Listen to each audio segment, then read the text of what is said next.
Hello guys, welcome to the Logical Wiz Academy. मैं हूं आपका अपना पीके सर और आज हम पॉलिनोमियल पढ़ेंगे objective type questions. Right, the number of zeros lying between -4 to +4 of the polynomial f of x उस graph is given below is comma is. तो यहाँ पर बोल रहे हैं ग्राफ हमें दे रखा है और इसका जो जीरोज़ हैं वो -4 से लेकर +4 के बीच में लाइज करते हैं। तो आपको बताना है नंबर ऑफ जीरोस। तो बस याद रखिए एक्स एक्सिस पर कट करने वाले पॉइंट, ग्राफ जो आपका ये ग्राफ है चाहे कैसा भी ग्राफ हो, जहाँ जहाँ पर वो एक्स एक्सिस को पॉइंट कट करता है वो उसके उतने जीरोस होते हैं। तो ग्राफ इस पॉइंट पर कट कर रहा है, फिर एक्सिस को इस पॉइंट पर कट कर रहा है, फिर एक्स एक्सिस को इस पॉइंट पर कट कर रहा है और एक्सिस एक्सिस को इस पॉइंट पे कट कर रहा है। तो बहुत सारे क्वेश्चन तो सीधा नंबर में पूछते हैं कि नंबर ऑफ ज़ीरोज़ कितने होंगे। तो आंसर हो जाएगा आपका सिंपल सा, answer is equal to number of zeros is equal to 4। अच्छा, कभी कभार क्वेश्चन में ये भी पूछ लेता वो कौन कौन से हैं तो कौन कौन से हैं, तो ये x1 लिख लेता हूँ, एक जीरोज़, x2, x3 और x4। ठीक है, ये भाई क्वाड्रेटिक का क्या है, आपका ग्राफ है। तो इसमें जितने 4 जीरोज़ निकल रहे हैं, राइट, तो देखते हैं कि वो 4 जीरोज़ कौन कौन से हैं। तो सबसे पहले देखिए, ये पॉइंट है आपका 1, -1, ये -2, तो ये हो जाएगा आपका -3। इसका मतलब पहला पॉइंट आ गया आपका -3, पहला कट कर रहा है -3 पे। ठीक है, उसके बाद एक ग्राफ किया, फिर गया -1 पे। ठीक है, फिर ग्राफ आया +1 पे, फिर ग्राफ आया आपका +3 पे। तो ये इसके ज़ीरोज़ हो गए, राइट। तो ये जीरोज़ आपने निकाल दिए, बस इतना ही सही क्वेश्चन था। तो याद रखिएगा मेरी बात को, जब भी कभी ग्राफ का क्वेश्चन नंबर ऑफ़ जीरोज़ के लिए आए या वो जीरोज़ कौन कौन से हैं, तो ग्राफ में आपको स्पेशली नंबर मेंशन होगा ये नंबर लाइन पे, राइट। तो आपको देखना है एक्स एक्सिस पे कौन से पॉइंट पर कट कर रहा है एक्स एक्सिस के। ठीक है, नेगेटिव साइड पे या पॉजिटिव साइड पे कौन सा पॉइंट कट कर रहा है, जैसे ये -3 पे, -1 पे, 1 पे और किस पे कर रहा है 3 पे।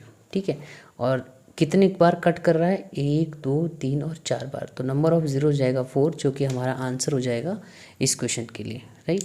ऑप्शन आपके पास दे रखे थे, जैसे मानो 2, 4, 3,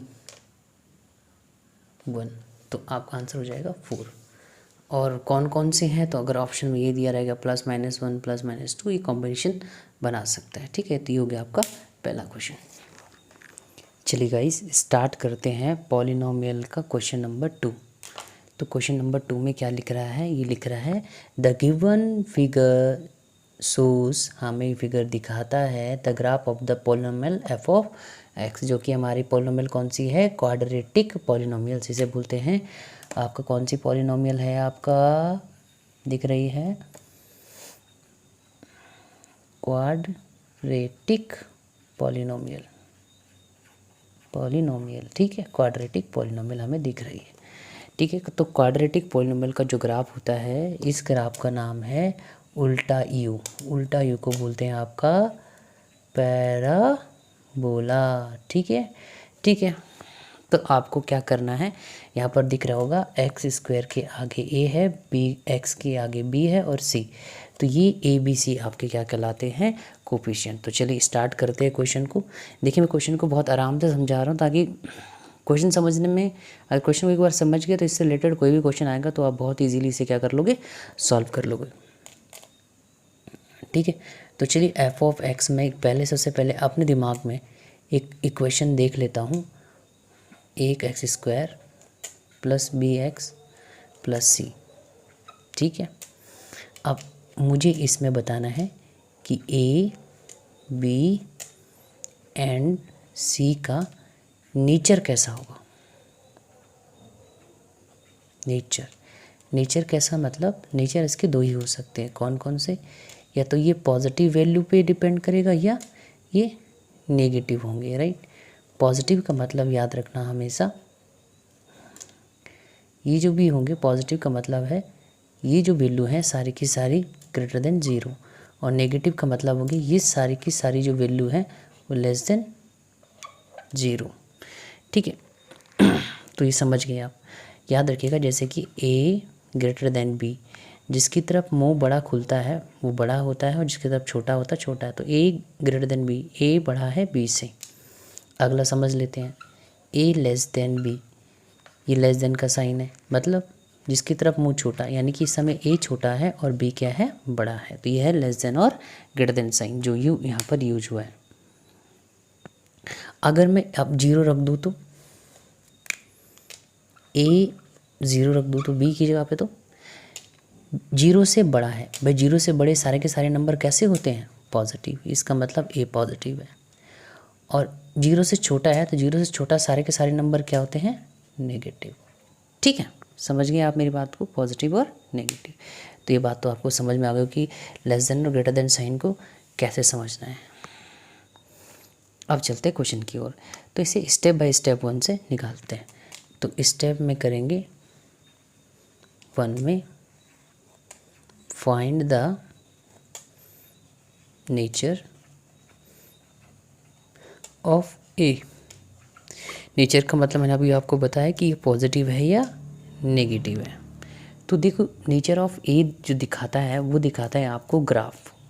कैसे, अगर ग्राफ में आपको देखना है यू शेप की आकृति, जिसे मैंने आपको नाम दिया पैराबोला। अगर ये अपवर्ड है तो आप हमेशा बोल सकते हैं a इज़ ग्रेटर देन 0। अगर ये u डाउनवर्ड है मतलब नीचे की तरफ, उल्टा u, ये उल्टा u, ये है डाउन वर्ड्स। तो इसका मतलब समझ जाना a छोटा है 0 से। इसका मतलब ये वाला है आपका पॉजिटिव वैल्यू पे और ये है आपका नेगेटिव वैल्यू। अगर 0 से छोटा है मतलब नेगेटिव, 0 से बड़ा है मतलब पॉजिटिव। ठीक है, तो अभी आपको ग्राफ में देखने को कौन सा मिल रहा है, हमें मिल रहा है उल्टा यू। उल्टा यू का मतलब होता है डाउनवर्ड, जो कि देता है नेगेटिव वैल्यूज़। तो ए क्या हो जाएगा आपका। तो आज से याद रखिए जब भी कभी आप ए निकालें तो ग्राफ को देख करके निकालना है। जो कोफिशिएंट की जो वैल्यू है इन्हें हम क्या बोलते हैं, ए बी सी को हम बोलते हैं आपका कोफिशिएंट। कोफिशिएंट जिनको नहीं समझ में आता उनके लिए ये है एनी नंबर। कोई भी नंबर रख लीजिए जो आपके दिमाग में आ रहा है, ठीक है, एनी नंबर। तो एनी नंबर, कोफिशिएंट का मतलब एनी नंबर, कोई भी नंबर है। तो ए बी सी है तो वो नंबर कैसे हैं, पॉजिटिव है या वो नेगेटिव हैं। तो सबसे पहले आया भाई, रिजल्ट आ गया हमारे पास a less than 0 by looking the graph. हमने ग्राफ को देख करके। तो हमेशा याद रखिए जब भी आपको क्वाड्रेटिक इक्वेशन में कोफिशिएंट ए बी सी के नीचे जानना हो कि ये 0 से बड़ा है या छोटा है, तो आपको सीधा ग्राफ पे जाना है। ग्राफ का यू देखना है, अपवर्ड है या डाउनवर्ड है, सुल्टा यू है या उल्टा यू है। अगर सुल्टा यू है तो डायरेक्टली लिख लिए a ग्रेटर देन 0 और उल्टा यू है तो a less than 0। Step number 2 थोड़ा सा इम्पोर्टेंट है, ठीक है। थोड़ा सा क्या मतलब इम्पोर्टेंट है, क्योंकि ये कम समझ में आता है बच्चों को। इसके लिए हम वर्टेक्स एक वर्ड समझेंगे, वर्टेक्स। वर्टेक्स, वर्टेक्स क्या होता है, जैसे मैं आपको यहाँ पर दिखा रहा हूँ। वर्टेक्स होता क्या है, बेसिकली ये ग्राफ होता है और इस ग्राफ में ऐसा कुछ होता है। तो वर्टेक्स कहलाता है वो मिडिल लाइन जो ग्राफ को क्या कर दे, दो बराबर हिस्सों में तोड़ दे। तो ये जो पॉइंट है यहाँ पर, इसे हम बोलते हैं वर्टेक्स।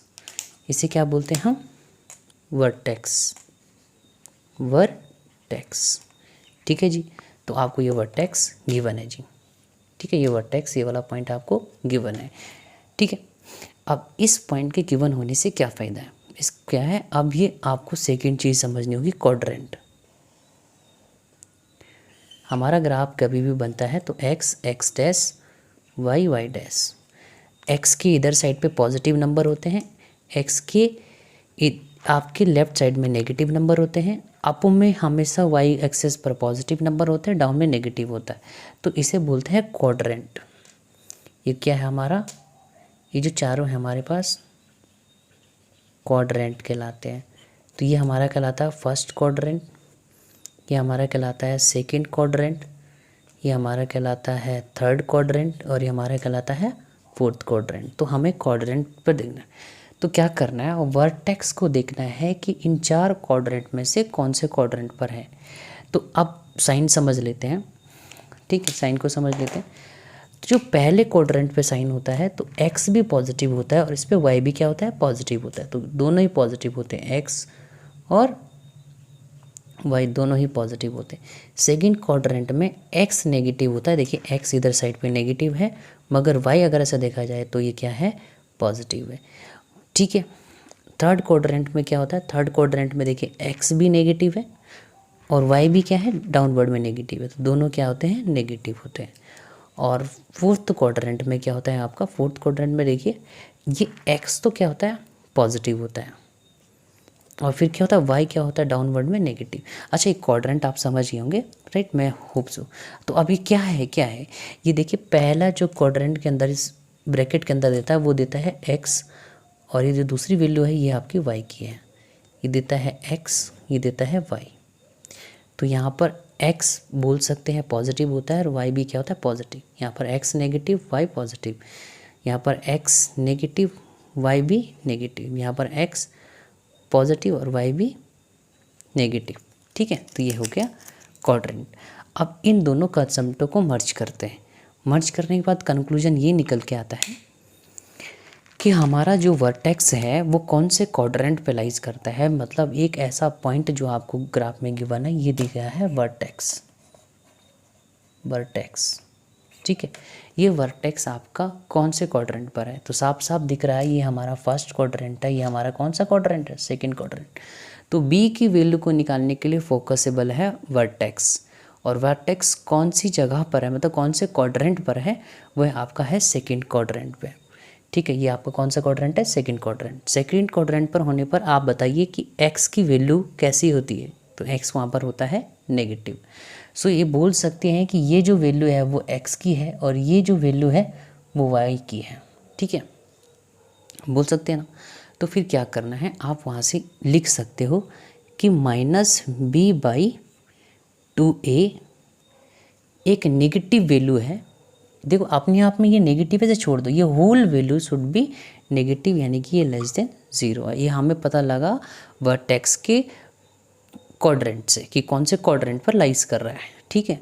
अब क्या करना है, अब देखिए अगली बात ये आती है कि आपको ऑलरेडी पता है, अभी हमने स्टेप फर्स्ट में a को बताया नेगेटिव है, तो -b और -2a इज लेस देन 0। अभी नेगेटिव से negative sign get cancel out, ऐसा मान लो, ठीक है। नेगेटिव से negative sign get cancel out. मैंने ए नेगेटिव था ना तो ए नेगेटिव रख दिया, क्योंकि यहाँ पर मैंने बोला था ए नेगेटिव है, पहले तो नेगेटिव रख दिया। नेगेटिव से negative sign get cancel out, उसके बाद बचा b/2a। b/2a is less than 0। अब देखिए ये सारा का सारा रिजल्ट, जब पूरा का रिजल्ट 0 से ही छोटा है तो भाई ऑब्वियसली b भी छोटा होगा 0 से, और ऊपर हम बता रखे हैं कि a क्या है, कैसी नेगेटिव क्वांटिटी, तो होल रिजल्ट शुड भी छोटा, 0 से छोटा। तो देखिए अगर ये पूरा रिजल्ट 0 से छोटा है, इसका मतलब b भी क्या होगा आपका, 0 से छोटा होगा। इस पर ज़्यादा दिमाग लगाने की ज़रूरत नहीं है। आप मान लीजिए कि चाहे कुछ भी रख लूँ a और b की वैल्यू, इसका जो रिजल्ट आना चाहिए हमेशा किससे छोटा आना चाहिए, 0 से छोटा आना चाहिए। तो जब ये पूरा रिजल्ट ही 0 से छोटा है तो b भी छोटा होगा 0 से और a भी छोटा होगा 0 से, b छोटा हो गया 0 से। बस ये पॉइंट आपको समझने वाला था। तो इसी पॉइंट समझाने के लिए आपको ऐसे टाइम लग जाता, तो मेरे हिसाब से ये सेकंड पॉइंट इम्पोर्टेंट पॉइंट है। तो चलिए अब चलते हैं आपका थर्ड पॉइंट में। तो आपने बी, अब ज़रा ऑप्शन को ज़रा देख लेते हैं। ऑप्शन में था a less than 0, a greater than 0। हमने निकाला कि उल्टा u तो a लेस देन 0 देता है, तो a ग्रेटर देन 0 कैसे पॉसिबल हो सकता है, नॉट आंसर भाई, a ग्रेटर देन 0 तो हो ही नहीं सकता। हाँ, a less than 0, a less than 0, a less than 0। अब अगला पॉइंट चलते हैं, हमने निकाल दिया कि b भी क्या है, लेस देन 0 है, तो b भी लेस देन 0, b भी लेस देन 0 और बी ग्रेटर देन क्या है 0, तो ये नहीं हो सकता। ये ऑप्शन तो हमने रूल आउट कर दिया, यहाँ पर सही था मगर यहाँ ये फॉल्स हो गया। अब यहाँ पर आते हैं बी ग्रेटर देन 0, जबकि हमने निकाला है बी लेस देन 0। समझे ना, हमने निकाला बी लेस देन 0, यहाँ पर बोल रहा है बी ग्रेटर देन 0, सो ये ऑप्शन भी नहीं हो सकता। तो ऑप्शन एक ही बचा हमारे पास, ये भी नहीं हो सकता, तो ऑप्शन एक ही बचा। मगर बाई चांस ए और बी की वैल्यू निकालने के बाद आपको दो ऑप्शन मैच कर गए कि ए और बी की वैल्यू बिल्कुल एग्जैक्टली दे रहे हैं, तो अब आपको निकालने की ज़रूरत पड़ेगी सी। वैसे यहाँ पर निकालने की ज़रूरत नहीं है, मगर मैं स्टेप नंबर 3 आपको पढ़ा रहा हूँ। स्टेप नंबर 3, तो स्टेप नंबर 3 में क्या करना है, take the f of x equations. क्या है, a x square plus b x plus c. Put f of x की जगह पर वाई एंड एक्स की जगह पर यहाँ पर लिखना है पुट एफ ऑफ एक्स की जगह पर वाई एंड एक्स की जगह पर 0। ठीक है, तो क्या बन जाएगा, y is equal to a into 0 का square plus b into 0 plus c. तो भाई 0 इंटू समथिंग 0, 0 इंटू समथिंग 0, तो y इज इक्वल टू सी। अब ये y जो है वो सी पॉइंट है, तो सी पॉइंट क्या होता है, y कैसा है, थर्ड स्टेप में जो p पॉइंट आपको यहाँ पर दे रखा है ना, ये आपका जो p पॉइंट है y की वैल्यू c के बराबर हो सकती है। भाई y की वैल्यू c के बराबर तभी हो सकती है जब वो x क्या हो 0, और x कहाँ पर 0 होता है, x हमेशा y की लाइन पर 0 होता है। भाई इस पॉइंट पर क्या है, x 0 है, इस पॉइंट पर क्या है, x 0 है, इस पॉइंट पर क्या है, x 0 है, इस पॉइंट पर x क्या है 0, इस पॉइंट पर x क्या है 0। तो y की लाइन के ऊपर हमेशा x 0 होता है, और y की लाइन के ऊपर ही हमारा कौन एग्जिस्ट करता है, c एग्जिस्ट करता है। समझ गए मेरी बात को, तो y की वैल्यू होगी c। तो y क्या होगा, ग्राफ जब कट करेगा y एक्सिस को, जहाँ पर भी देखिए ये ग्राफ जहाँ पर y एक्सिस को कट करेगा वो पॉइंट हमारा p है, और वो कैसा पॉइंट है, एक y हमको देखने से आया, एक क्या है पॉजिटिव 0 से बड़ा है। देखिए यहाँ पर 0 होता है, यहाँ पर 1 2 3 4 पॉजिटिव काउंटिंग चलती है, तो 0 से बड़ा है। तो इसका मतलब ऑब्वियसली अगर y c के बराबर है तो y की जगह पर मैं c रख दूँ तो क्या बन जाएगा, c इज़ ग्रेटर देन 0। तो लास्ट कंक्लूजन भी आ गया, c ग्रेटर देन 0। ठीक है, तो इतना टफ नहीं है। ठीक है, 3 पॉइंट याद रखने हैं। पहला पॉइंट ग्राफ को देखना है, दूसरा हमें वर्टेक्स को देखना है, और तीसरा पॉइंट हमें देखना है कि ग्राफ वाई एक्सेस को कहाँ पर कट कर रहा है। ठीक है, तो उसके देखने के लिए आपको डायरेक्टली क्या करना है, एक्स की 0 रख देनी है एक पॉलिनोमियल इक्वेशन में, तो वाई के बराबर आ जाएगा सी। और हमेशा याद रखिएगा डायरेक्टली ग्राफ में भी आप देख सकते हैं कि ये यहाँ पर कैसा है, एक पॉजिटिव नंबर है। तो चलिए अब जरा ग्राफ के थ्रू हम समझते हैं कि कैसे कैसे हम अपना आंसर बनाएंगे। राइट, ये थ्योरी हमने अब पढ़ ली है ना, तो अब डायरेक्टली आंसर देते हैं।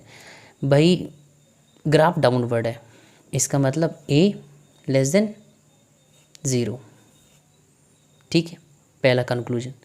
दूसरा वर्टेक्स कैसे है भाई, ये है वर्टेक्स है भाई -b/2a, और a भी नेगेटिव था, तो नेगेटिव नेगेटिव से गेट कैंसिल आउट, और ये होल रिजल्ट लेस देन क्या आना चाहिए, 0 आना चाहिए, यानी कि v should be less than 0।